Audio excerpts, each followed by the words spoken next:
হে বাদশাহ হারুন রশিদ, এই চৌকাঠে গেটের কাছে যার নাম লিপিবদ্ধ লেখা আছে, এই জান্নাতের বালাখানা শুধু তারই জন্য নির্ধারণ করা, সেই প্রবেশ করতে পারবে, আর দুনিয়ার কেউ কোনোদিন প্রবেশ করতে পারবে না। দূর হও এখান থেকে, ভাব হও। এটা শুধু মালেকা জুবাইদার জন্য লিপিবদ্ধ করা হয়েছে, মালেকার জুবাইদার জন্য নির্ধারণ করা হয়েছে, বাদশাহ হারুন রশিদের জন্য নয়। যাও বাদশাহ হারুন রশিদ, তুমি এই ঘরে তখন কামরায় ঢুকতে পারো। হাঁটায়া দিছে বাদশাহ হারুন রশিদের ঘুম তৎক্ষণিক ভেঙে গেছে। ভাঙতে দেরি, মুয়াজ্জিনের আজান তার কানে আসতে দেরি। বাদশাহ হারুন রশিদ তাড়াতাড়ি করে ওযু কইরা নামাজ পড়া সালাম ফিরাইয়া নদীর কিনারে হাঁটা শুরু করছে।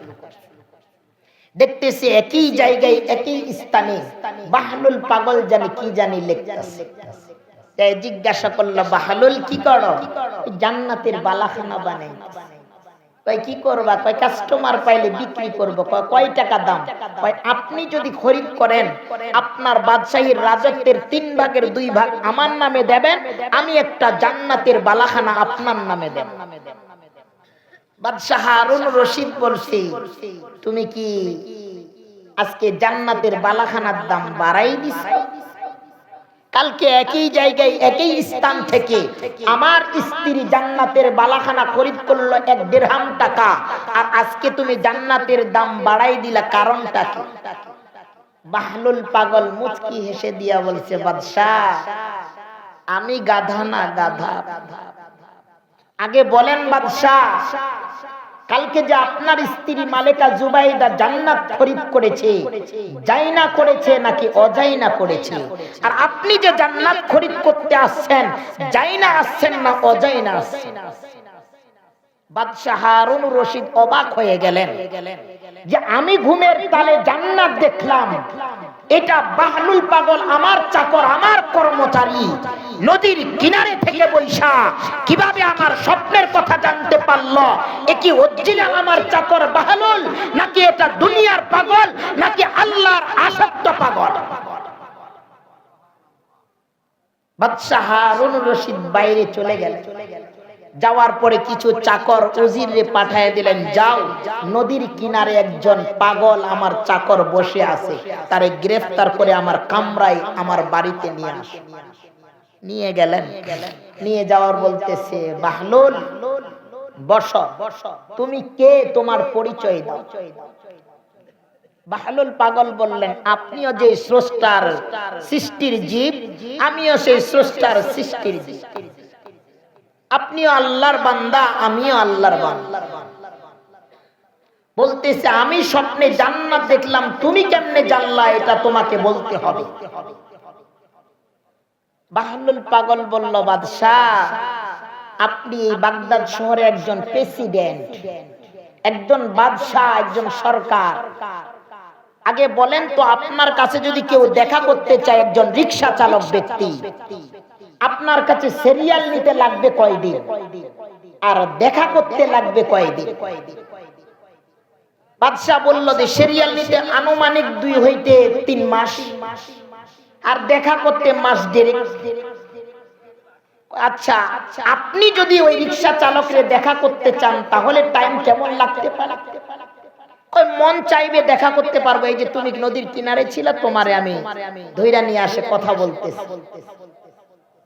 কয় বাদশাহ, আপনি যেমন আপনার হুকুমের গোলামের দাস এই বাগদাদ শহরে, তেমন সারা বিশ্বের গোলামের দাস একজন মালিকের সবাই গোলাম করে। আপনি যে রব, আপনাকে যে রব সৃষ্টি করেছে আমাকেই, ঠিক আমার রব আপনার রব আমাকেই সৃষ্টি করেছে। আপনি যেমন আপনার কাছে কাউকে আনতে হলে কোনো ইজাজত লাগে না, সিরিয়াল লাগে না। আল্লাহ বলে, আমার গোলাম যদি কেউ হয়ে যায়, আমার রব্বে কারিমের কাছে পৌঁছতে তার কোনো সিরিয়াল আর ডকুমেন্টস আর দরখাস্ত লাগে না। সে সময়ের কাছে রব্বে কারিমের কাছে দরখাস্ত করতে দেরি, রব দরখাস্ত মঞ্জুর করতে দেরি না, ঠিক না? আল্লাহ আল্লাহর রাসূলের ডাক এসেছে আল্লাহর জন্য, আল্লাহর রাসূলের জন্য। কিছুটা টাইম আমরা আমাদেরকে নিয়ত করে আল্লাহ আল্লাহ রাসূলকে পাবার জন্য কুরবান করব এ তো দুনিয়া আপনাকে আমাকে আমার রব আপনার রব পাঠাইছে দুনিয়াতে কিছুদিন পাসপোর্ট ভিসায়া লাগায়া আল্লাহ পাক আপনাকে আমাকে দুনিয়াতে পাঠাইছে। যেমন বাংলাদেশের সন্তানেরা বাবারা মায়েরা বিভিন্ন দেশে যায়, পাসপোর্টের একটা মেয়াদ থাকে কিনা? আপনারা আমরা দুনিয়ায় আসছি, একটা মেয়াদ আছে কিনা? কেউ 10 বছর, 15 বছর, 20 বছর, 30 বছর, 40 বছর, 50 বছর, 100 বছর, 10 দিন, 5 দিন, 1 দিন, 24 ঘন্টা, এর বেশি থাকতে পারবো? আবার চলে যেতে হবে। এই দুনিয়া মানুষের বাহবা আছে, শুরু হবে, শেষ হয়ে যাবে, ঠিক কিনা? আর রবের বাহবা যদি শুরু হয়, সারা বিশ্ব যদি একদিক হয়, আর যদি বলে তোমার রবের বাহবা বন্ধ করব, খোদার কসম তোমার রবের বাহবা কেউ বন্ধ করতে পারবে না, ঠিক কিনা?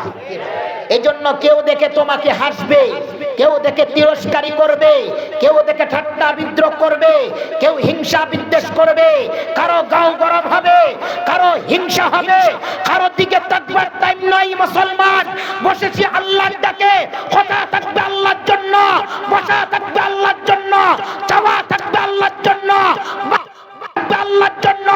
কারা কারা এই ময়দানে আল্লাহ আল্লাহর রাসূলের জন্য আজকে আমরা একটা ঘন্টা আল্লাহ আল্লাহ রাসূলের জন্য জীবনটাকে কুরবান করব? কারা কারা হাতগুলো সোজা করে দেখাইতে হবে মুসলমান। দুটো হাত টান টান করে দেখান, তাকবীরের না টাইম কম। দুটো হাত আল্লাহর জন্য কুরবান করব ইনশাআল্লাহ। আল্লাহ কবুল করুক, সকলে বলে আমিন। ইনশাআল্লাহ পড়েছেন, ইনশাআল্লাহ জোর কেমন আমি এটা বিশ্বাস করি। অনেকজন কয় হুজুর ইনশাআল্লাহ সারা রাত আসি, কিছুক্ষণ পরে উঠা জায়গা কয় কেন যাইতেছেন? কয় হুজুর ইনশাআল্লাহ কইছি, সারা কইছি, রাত তো কই নাই, ঠিক কিনা? এখন প্যাকেট কাটে তাও কয় ইনশাআল্লাহ প্যাকেট কাইটে আসছি, ঠিক কিনা? এখন ইনশাআল্লাহর জোর আপনাদের কেমন আছে আমি জানি না। কেন ইনশাআল্লাহ হচ্ছে দুই প্রকার। কয় প্রকার? কয় হুজুর ইনশাআল্লাহ প্রকার বাইরে হয়ে গেল না। খিজির আলাইহিস সালামের যুগে মুসা কালিমুল্লাহ ইনশাআল্লাহ পড়েছিলেন। খিজির আলাইহিস সালাম বলেছিলেন মুসা কালিমুল্লাহকে, মুসা ইনশাআল্লাহর উপরে অটল থাকতে পারবা? কয় ইনশাআল্লাহ পারবো, আপনি চলেন। অনেক লম্বা চড়া ইতিহাস চলে গেছে, একের পর এক, বিয়ের পরেই মুসা কালিমুল্লাহ তার ইনশাআল্লাহ ধরে রাখতে পারে। খিজির আলাইহিস সালাম বলতেছে যাও, তোমার ইনশাআল্লাহর জোর কম, পাঠাইয়া দিছে। একজন নবী পয়গম্বর 1,40,000 পয়গম্বরের মধ্যে অন্যতম নবী পয়গম্বর জনাবে মুহাম্মদুর রাসূলুল্লাহ সাল্লাল্লাহু আলাইহি ওয়াসাল্লাম, যাকে রব্বে কারীম আল্লাহ তাআলা বলেছিলেন হাবিবুল্লাহ। আরেকজন নবী পয়গম্বরকে বলেছিলেন খলিলুল্লাহ। ইব্রাহিম আলাইহিস সালামকে আল্লাহ পাক বলেছিলেন খলিলুল্লাহ। ইব্রাহিম আলাইহিস সালাম ইনশাআল্লাহ পড়েছিলেন। আল্লাহ পাক রব্বে কারীম বলেছিলেন ইব্রাহিম যতদিন পৃথিবী থাকবে তোমার ইনশাআল্লাহ ততদিন জিন্দা থাকবে।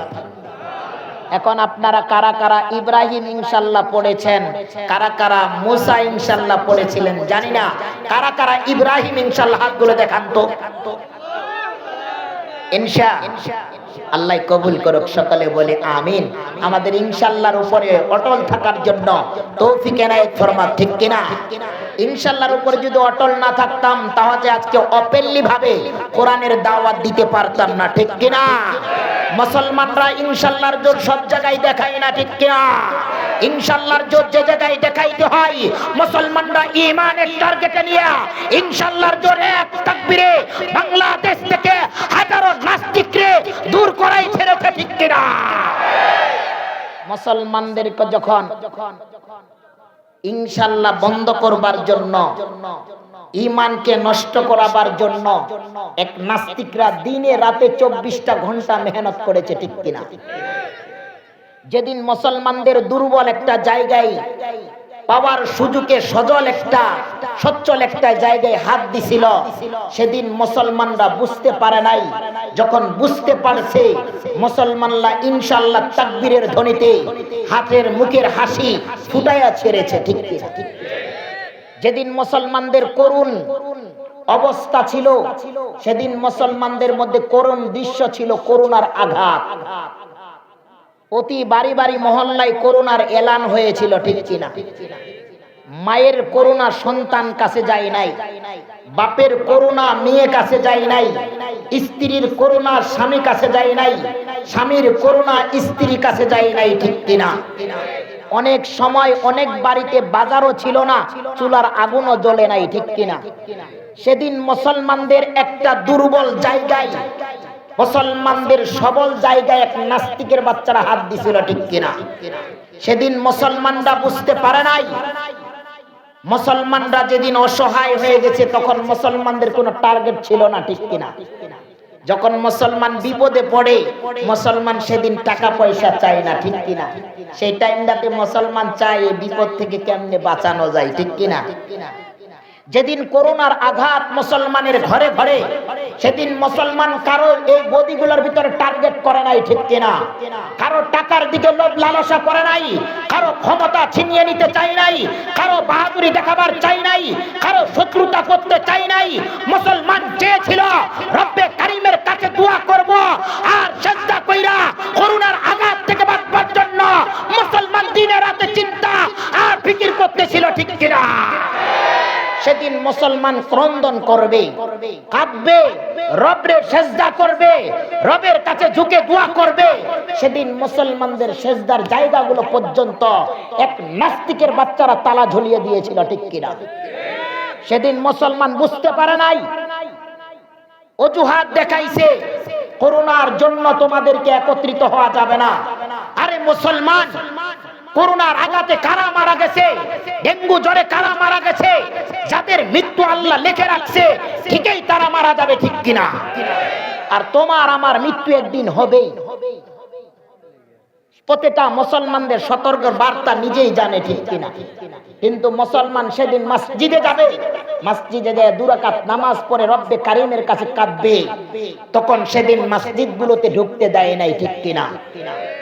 যেই জায়গাগুলো থেকে মসজিদের ইমাম খতিব মুয়াজ্জিন তৈরি হয়, বানকানে আযান দেওয়ার জন্য তৈরি হয়, বানকানে ইকামত দেওয়ার জন্য তৈরি হয়, সেই কারখানাগুলো পর্যন্ত পাইচারি চালাইছে। ঠিক কিনা মুসলমান?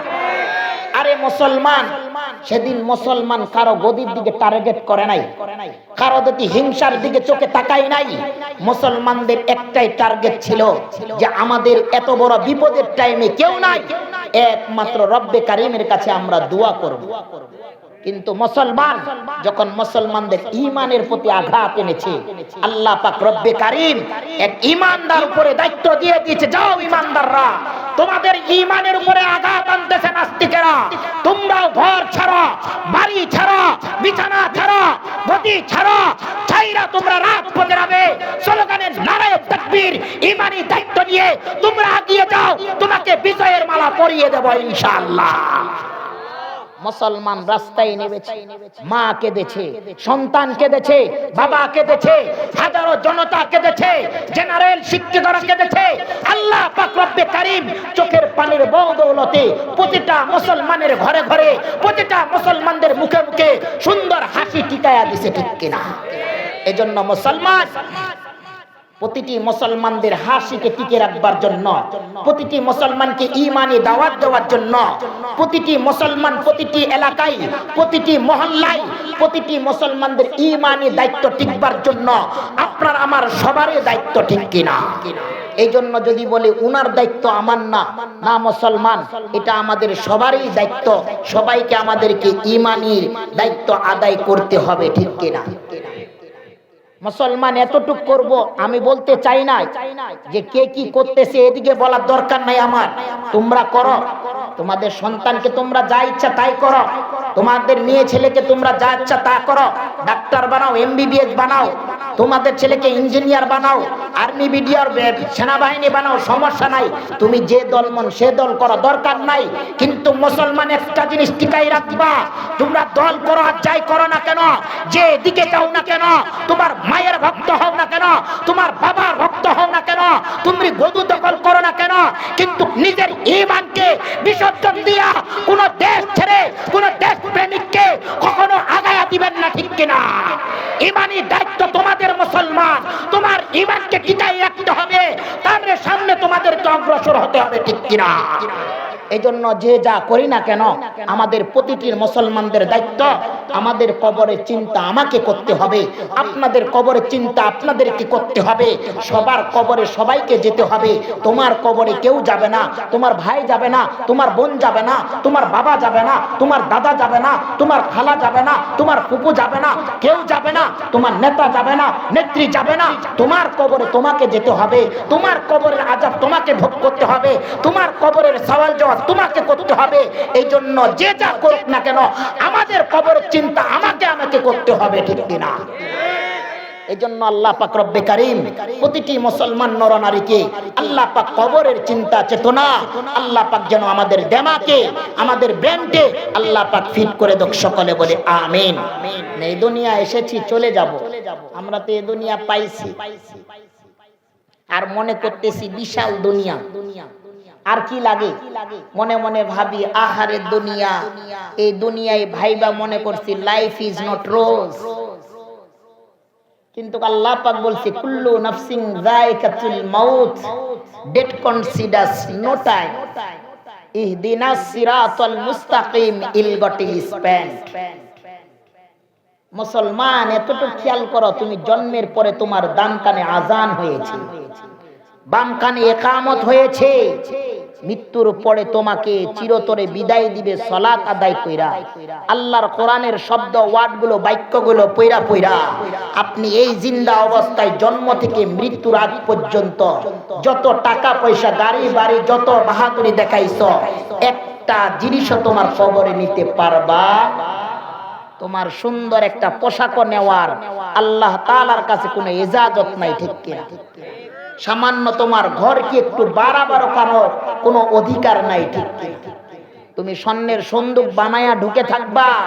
আল্লাহ পাক রব্বে কারীম বলেছে কুল্লু নাফসিন যায়কাতুল মাউত, ডেট কনসিডারস নো টাইম।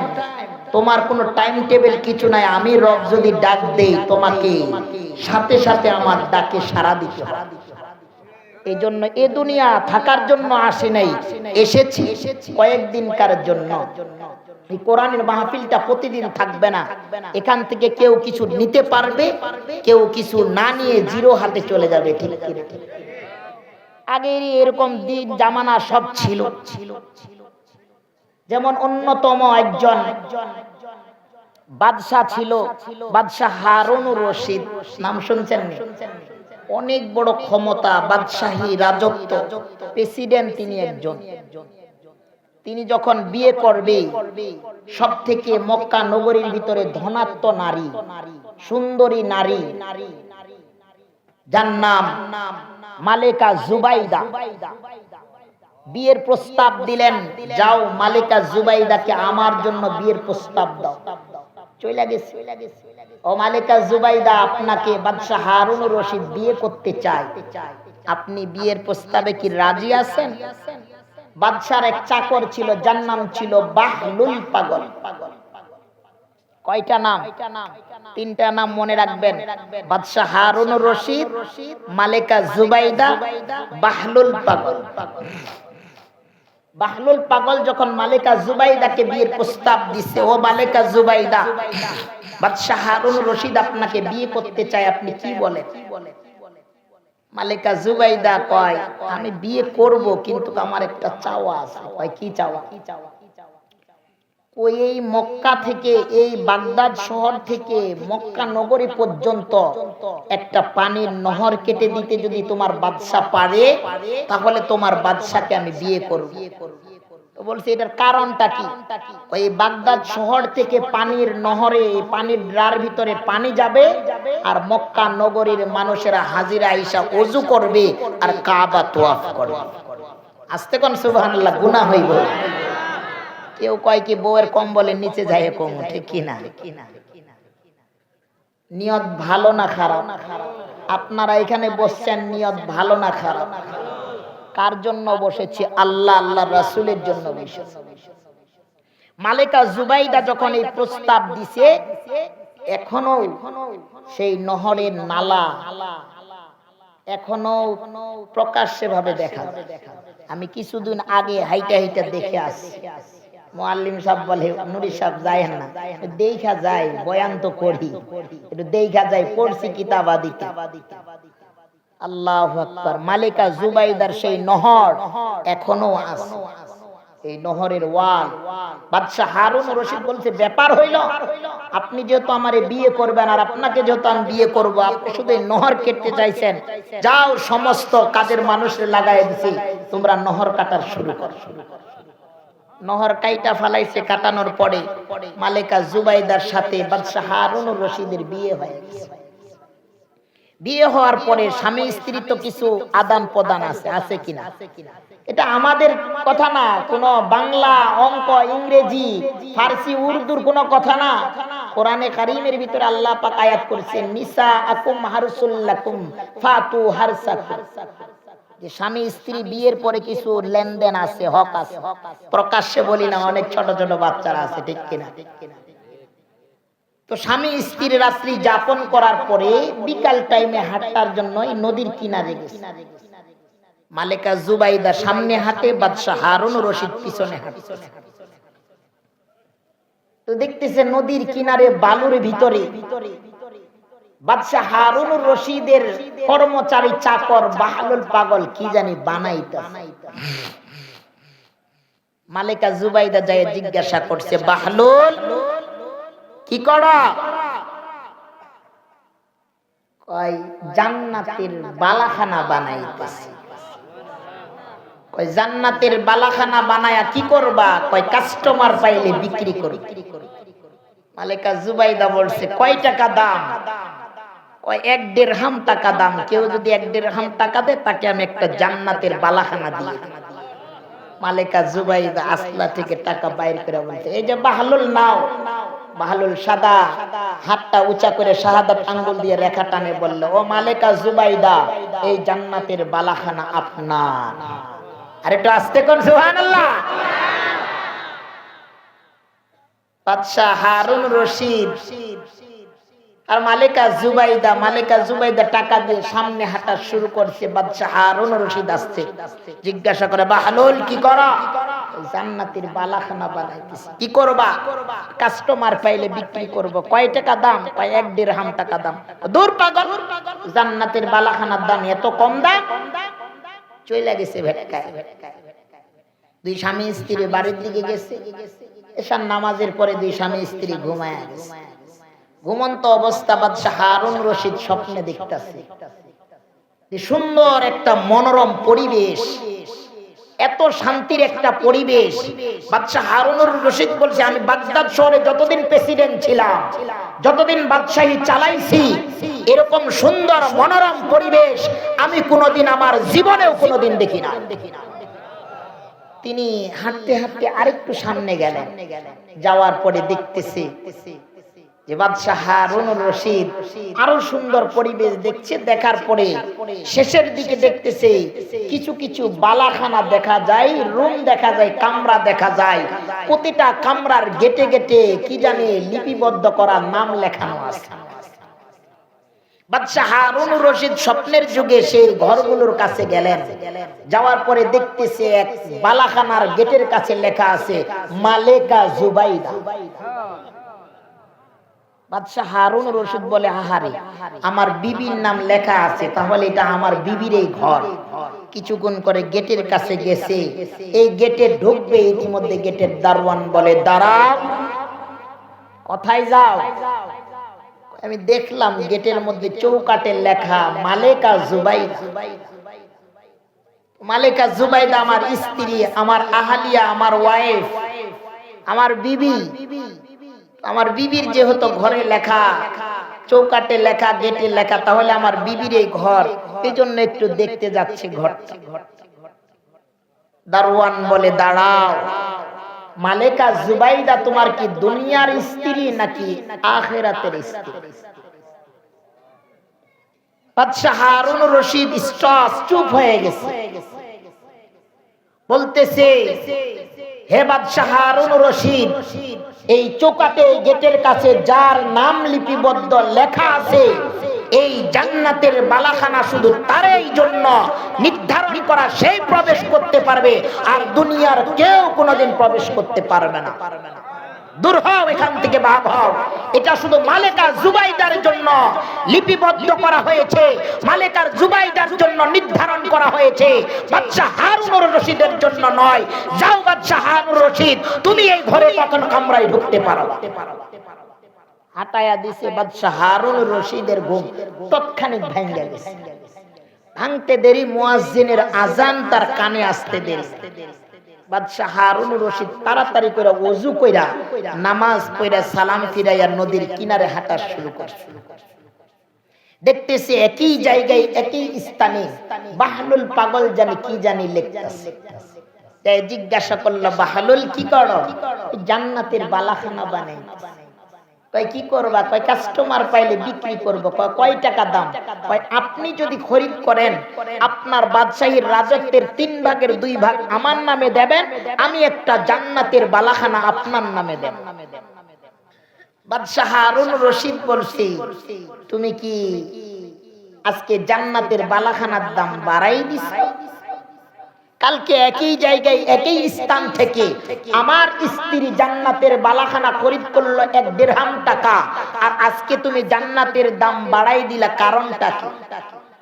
বাহলুল পাগল মুচকি হেসে দিয়া বলছে, বাদশাহ আমি গাধা না, গাধা। আগে বলেন বাদশাহ, কালকে যে আপনার স্ত্রী মালেকা জুবাইদা জান্নাত খরিদ করেছে, জাইনা করেছে নাকি অজাইনা করেছে? আর আপনি যে জান্নাত খরিদ করতে আসছেন, জাইনা আসছেন না অজাইনা আসছেন? বাদশাহ হারুন রশিদ অবাক হয়ে গেলেন যে আমি ঘুমের তালে জান্নাত দেখলাম, এটা বাহলুল পাগল আমার চাকর, আমার কর্মচারী নদীর কিনারে থেকে বৈশা কিভাবে আমার স্বপ্নের কথা জানতে পারলো? এ কি অরিজিনাল আমার চাকর বাহলুল, নাকি এটা দুনিয়ার পাগল, নাকি আল্লাহর আসক্ত পাগল? বাদশাহ হারুন রশিদ বাইরে চলে গেলেন। যাওয়ার পরে কিছু চাকর উজিরে পাঠিয়ে দিলেন, যাও নদীর কিনারে একজন পাগল আমার চাকর বসে আছে, তারে গ্রেফতার করে আমার কামরায় আমার বাড়িতে নিয়ে আসো। নিয়ে গেলেন। নিয়ে যাওয়ার বলতেছে, বাহলুল বসো, তুমি কে, তোমার পরিচয় দাও। বাহলুল পাগল বললেন, আপনিও যে স্রষ্টার সৃষ্টির জীব, আমিও সেই স্রষ্টার সৃষ্টির জীব। আপনিও আল্লাহর বান্দা, আমিও আল্লাহর বান্দা। বলতেছে, আমি স্বপ্নে জান্নাত দেখলাম, তুমি কেমনে জানলা? এটা তোমাকে বলতে হবে। বাহলুল পাগল বলল, বাদশাহ আপনি এই বাগদাদ শহরে একজন প্রেসিডেন্ট, একজন বাদশাহ, একজন সরকার। আগে বলেন তো, আপনার কাছে যদি কেউ দেখা করতে চায়, একজন রিকশা চালক ব্যক্তি, আপনার কাছে সিরিয়াল নিতে লাগবে কয়দিন, আর দেখা করতে লাগবে কয়দিন? বাদশাহ বলল যে সিরিয়াল নিতে আনুমানিক 2 হইতে 3 মাস, আর দেখা করতে মাস দেড়েক। আচ্ছা, আপনি যদি ওই রিকশা চালকরে দেখা করতে চান, তাহলে টাইম কেমন লাগতে পারে? কই মন চাইবে দেখা করতে পারবো। এই যে তুমি নদীর কিনারে ছিল, তোমারে আমি ধইরা নিয়ে আসে কথা বলতেছি। কয় বাদশাহ, আপনি যেমন আপনার হুকুমের গোলামের দাস এই বাগদাদ শহরে, তেমন সারা বিশ্বের গোলামের দাস একজন মালিকের সবাই গোলাম করে। আপনি যে রব, আপনাকে যে রব সৃষ্টি করেছে আমাকেই, ঠিক আমার রব আপনার রব আমাকেই সৃষ্টি করেছে। আপনি যেমন আপনার কাছে কাউকে আনতে হলে কোনো ইজাজত লাগে না, সিরিয়াল লাগে না। আল্লাহ বলে, আমার গোলাম যদি কেউ হয়ে যায়, আমার রব্বে কারিমের কাছে পৌঁছতে তার কোনো সিরিয়াল আর ডকুমেন্টস আর দরখাস্ত লাগে না। সে সময়ের কাছে রব্বে কারিমের কাছে দরখাস্ত করতে দেরি, রব দরখাস্ত মঞ্জুর করতে দেরি না, ঠিক কিনা? আমার রব বলেছে কেউ যদি আমার গোলাম হয়ে যায়, কেউ যদি আমাকে সেজদাকারী হয়ে যায়, কেউ যদি গায়রুল্লাহকে তার কলবে ফিট করে দেয়, তার গায়রুল্লাহকে তার কলবে জিন্দা করে ফেলে, তার চলতে ফিরতে আল্লাহ আল্লাহ ডাক বাইর হয়, খোদার কসম ওই পাগল যদি দুনিয়ার সারা বিশ্ব একদিকে হয় আর পাগল যদি আমার একদিকে হয়, পাগল যদি দরখাস্ত করে, আমি ওই গোলামের জন্য আমি রব 24টা ঘন্টা দরখাস্ত মঞ্জুর করে দেব। আর এই গোলামকে আমি কি উপহার দিব শুনে রাখো মুসলমান। সারা বিশ্ব যদি 70 বার বিক্রি করো, এই 70 বারের 7 আসমান 7 জমিনের ন্যায় ছোট্ট একটা রব্বে কারিমের পক্ষ থেকে ওই গোলামের জন্য একটা জান্নাত উপহার দিব। এই জন্য